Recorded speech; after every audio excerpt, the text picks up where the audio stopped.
ஸ்ரீமதே ராமானுஜாய நமஹ. கொஞ்ச மாதம் இடைவெளிக்கு பிறகு இந்த கிரியா சம்ரக்ஷணா யூடியூப் சேனலில் இப்போ ஒரு காணொளி நம்ம போடுறோம்.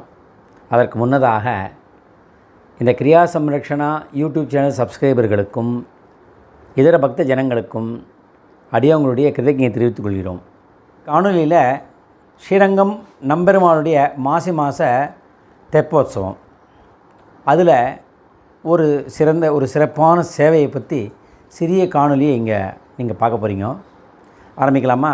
அகிருத்தியானாம் ச கரணம் கிருத்தியானாம் வர்ஜனம் சமே சமஷ நிகிலம் தேவ பிரணதார்த்தி ஹரே பிரபு.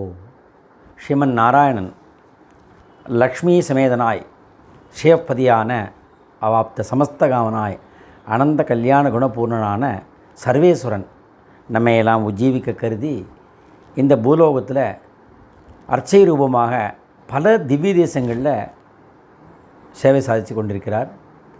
ஆழ்வாரோட திவ்ய சூக்திகளில் 108 திவ்ய தேசங்களில் முதன்மையானதும் அதில் முதலானமான பூலோக வைகுண்டம் என்று சொல்லக்கூடிய நம்பெருமாள் ஸ்ரீரங்கம் ரங்கநாத பெருமாளுடைய மாசி மாத திருப்பள்ளியோட உற்சவத்தில் ஒரு சேவை, அந்த அற்புதமான சேவையை பற்றி ஒரு சிறிய காணொலி இது. ஸ்ரீரங்க மங்களநிதிம் கருணாநிவாசம் அப்பேற்பட்ட நம்பெருமாள் திருப்பள்ளியோடம் கண்டருளுகிறார். அந்த உற்சவத்தில் கிளிக்கூண்டு சேவைன்னு ஒரு சேவை உண்டு. அது என்ன கிளிக்கூண்டு சேவை அப்படின்னாக்க, கிளிகளை நம்ம ஆற்றுல சில பேர் கூடாதுன்னு தான் சொல்கிறாங்க, வளரக்கூடாது, அது ஃப்ரீயாக இருக்கணும்னு. ஆனால் கூண்டுக்குள்ளே வச்சுண்டு அதை அழகு பார்த்து அதுக்கு சாப்பாடு போட்டு எல்லாம் பண்ணி வளர்த்துன்னு இருக்காளுன்னும் அந்த கூண்டு மாதிரியான ஒரு விதானம். அதில் துவாரங்கள் மூலிமா திருமுக மண்டலத்தை சேவை சாதிப்பார். எதுக்காக அந்த மாதிரி சேவை அப்படின்னு நம்ம பார்த்தோமே ஆனால், வேறு யார், நம்ம இந்த ஜீவாத்மாக்களுக்கு அதை உஜ்ஜீவிக்க கருதின்னு வரத்தை சொன்னோம் இல்லையா, அதற்காக அது என்ன சொல்கிறான்னா, சாஸ்திரங்களில் 84 லட்சம் பிறவிகள் இருக்குது நமக்கு ஜீவாத்மாக்களுக்கு. அது எப்படி இல்லாமல் பிறவிகள், என்னென்ன பிறவிகளாக மனுஷ பிறவிகள் இன்னும் எத்தனை ரவுண்டு வரமோ தெரியாது. அநேகமாக 84 லட்ச பிறவிகளில் ஸ்தாவர ஜங்கமங்களா, இன்னும் ஒரு புழு பூச்சி பூண்டுகளா, இன்னும் என்னென்னமோ பிறவிகள்லாம் எடுத்து மனுஷ பிறவியாக வரும். அந்த மனுஷ அலாதியான பிறவி மோட்சத்துக்குரிய கடைசி பிறவி இதுதான். இந்த கடைசி பிறவியில் நம்ம இதை கடைசி பிறவியாக பிரார்த்திக்கணும். அது அவனுடைய கிருபை இருக்கணும். ஆச்சாரனுடைய கிருபையினால், பகவான் அனுகிரகத்தால் அது சித்திக்குமே. ஆனால் நமக்கு மோட்சம் இப்பயே சித்திக்கும் இந்த பிறவிலேயே. அதற்குண்டான முயற்சி இப்போ நம்ம எடுத்தோம்னாக்க அது எவ்வளவு சீக்கிரம் வருமோ அவ்வளோ சீக்கிரம் பகவானோட திருவுள்ளம் பண்ணி ஆச்சார கிருபையால் அனுகிரகம் நடக்கும். மேற்கொண்டு இந்த சாஸ்திரங்கள் சொன்னதை பார்த்தோம். நம் பூர்வர்களுடைய திவ்ய சக்திகளை சொல்லும் பொழுது 2 கிளிகளை சொல்லியிருப்பா வர்ணனையில். இந்த 2 கிளியில் பரமாத்மா ஒரு கிளி, ஜீவாத்மா ஒரு கிளி. இது இந்த மரக்கிளையில் உட்காந்து ஜீவாத்மாவானது கனிகளை புசித்து கொண்டிருக்கிறது. அந்த பக்கத்தில் பரமாத்மா என்ற கிளி எதை வேடிக்கை பார்த்து கொண்டிருக்கிறார். அந்த பரமாத்மா என்ற கிளிக்கு எந்த சபலமும் கிடையாது. பூர்த்தியாக 100% இந்த ஜீவாத்மா எப்படி காப்பாற்றுறது, இந்த பாழுங்கணத்துலேருந்து எப்படி இழுக்கிறதுன்னு கயிறை போட்டு இழுக்கிறான். இதையே சுவைச்சின்னு உட்காந்துருக்கு. இதுதான் சொர்க்கம், இதுதான் சுகம் அப்படின்னு நினைக்கிறதா? இது இந்த பிரகிருதிக்கு உண்டான சரீரத்துக்கு உண்டானது.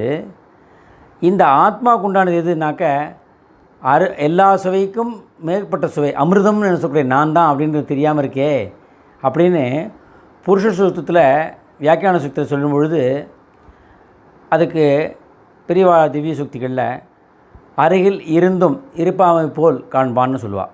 இருந்துருப்பான், நம்ம கண்களை புறப்பட மாட்டான். இந்த மாயை, பிரகிருதி மாயானது, மாயா யவனிகா ஜெகந்தே. அப்படியாக இந்த கிளி புசிக்காமல் தேஜஸாக இருக்கக்கூடிய பரமாத்மா என்ற கிளியானது ஜீவாத்மாவை எப்பொழுதும் ரட்சித்து கொண்டே இருக்கிறது. நம்ம நினச்சிட்டு இருக்கோம் நம்மளை காப்பாற்றிக்கிறோம், நம்மளை பண்ணிக்கிறோம். அது ஒரு சுவாமி சொல்லுவார், சாதிப்பார் உபன்யாசத்தில், முக்குவ சுவாமி சாதிப்பார். இந்த 29 தேதி வரைக்கும் எப்படியாவது ஓட்டிட்டேன்னா 30ஆம் தேதி சம்பளம் வந்துடும், அதுக்கப்புறம் நான் பார்த்துக்கிறேன். இந்த 29 தேதி அவன் தான் ஓட்டினான், 30க்கு அப்புறம் அவங்ககிட்ட காசை தங்க வச்சு காப்பாற்றாமல் தான் இவன் என்னமோ இத்தனை நாள் ஓட்டின மாதிரியும் மீதி நாள் இவன் ஓட்டுற மாதிரியும் பூர்த்தியாக பரமாத்மா கிருபையால் தான் ஓடுறது தெரியாத அக்ஞான பிறவியாக நம்ம இருக்குமே. அதற்காக அந்த கிளி சேவையானது எப்படி உன்னதமான பரமாத்மா அது என்ற தேஜஸாக இருக்கக்கூடியது.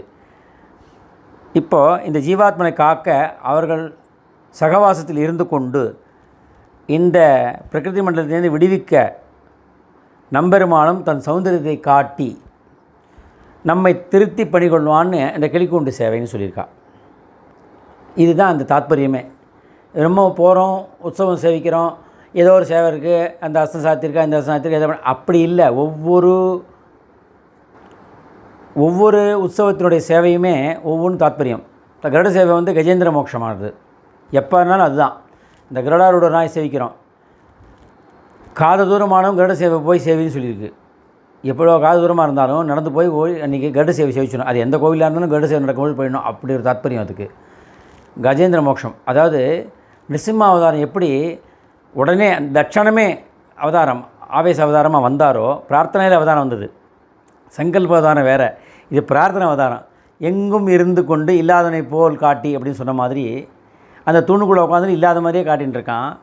இந்த குழந்தை சொல்கிறது, அடி அங்கே பாரு, இங்கே என் பெருமாள் நரசிம்மன் இருக்கான், என் நாராயணன் இருக்கான்னு சொல்கிற அந்த ஆவேச அவதாரம் மாதிரி இந்த கருட சேவையானது அப்படி ஒரு சங்கல்ப அவதாரம். உடனே ஓ மணிவண்ணா நாகனா நீ காத்தருள்வாயின்னு தாமர புஷ்பத்தை தூக்கி வேறு கதி இல்லை அப்படின்னு தன்னுடைய சக்தியெல்லாம் இழந்ததுக்கப்புறம் கை தூக்கி சேவிக்க கோவிந்தா அப்படின்னு வருது.